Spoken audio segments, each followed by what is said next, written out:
Jiu-jitsu takes a lot of heat for it from the other grappling arts, but sometimes pulling guard is your best option. The important thing to remember when you're pulling guard is that you want to go with intention. You got to have a reason for why you're doing it. And our reason, of course, is the Kneebar. So one reason I'm going to need to pull guard is if I'm shooting on him and he sprawls. So I'm going to show you my favorite single leg setup, and then we're going to show you how it can go wrong. I'm going to grab his triceps and I'm going to roll my elbows into the inside. This keeps him close to me, doesn't let him pull out, and keeps good control over his body.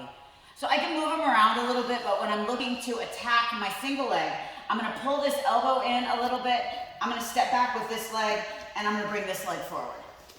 Now I'm going to drop with my posture straight and put my head in his chest and push into him. I'm going to keep my arms nice and tight here. Now he shouldn't be able to push my head here. I'm strong. By the time he does all of that, I'm going to finish the takedown. But maybe he catches me on the way in. Maybe I'm a little sloppy and tired here, and he's going to push my head down and sprawl out.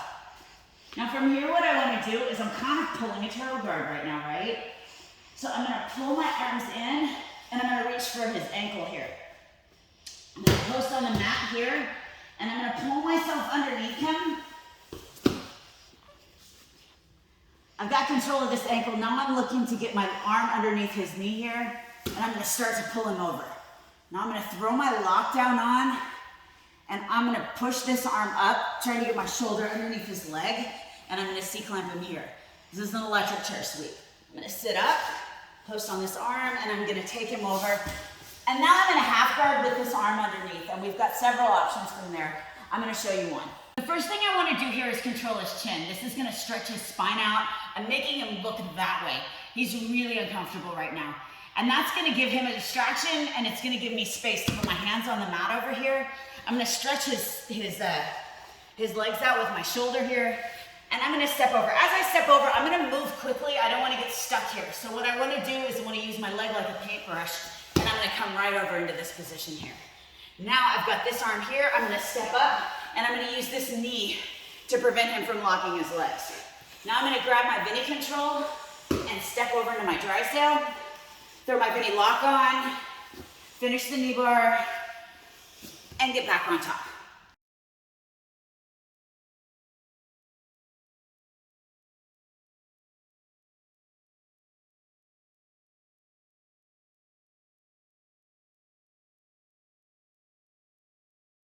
My next guard pull is going to be a little bit more direct, but it's still kind of dependent on his reaction. So as I take my inside ties here, and I give him a little pull, maybe he knows I want to go for his legs, and he's going to drop his weight just a little bit as I do.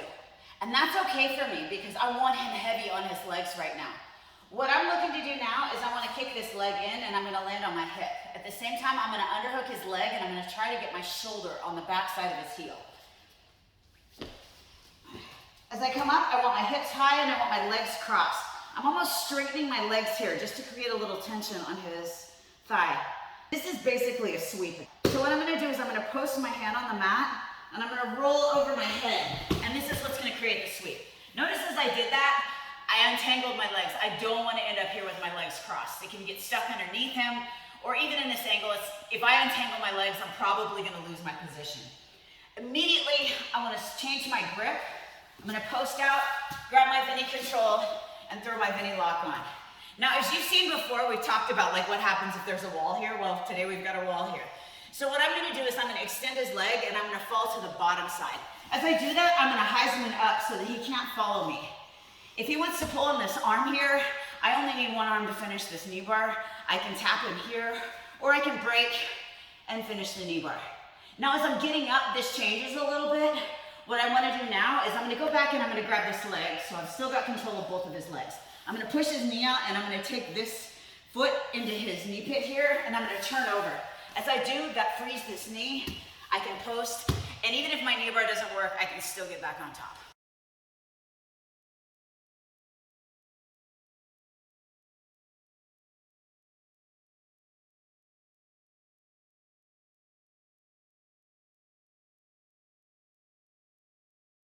All right, now it's my choice. I am going to take this guard pull.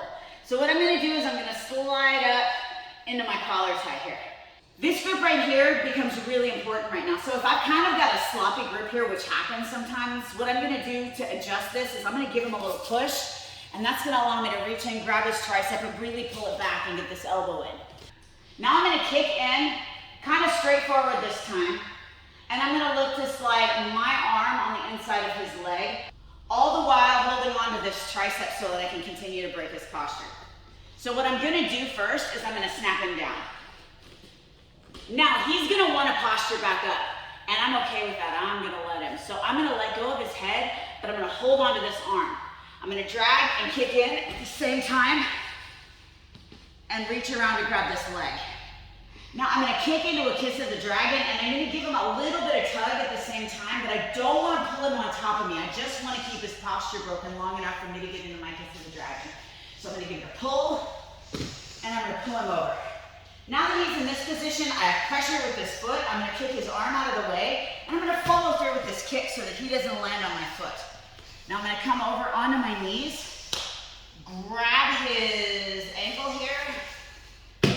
I'm gonna post into my drysdale with this Bendy control, throw my Bendy lock, finish my knee bar, and as always, I get back on top.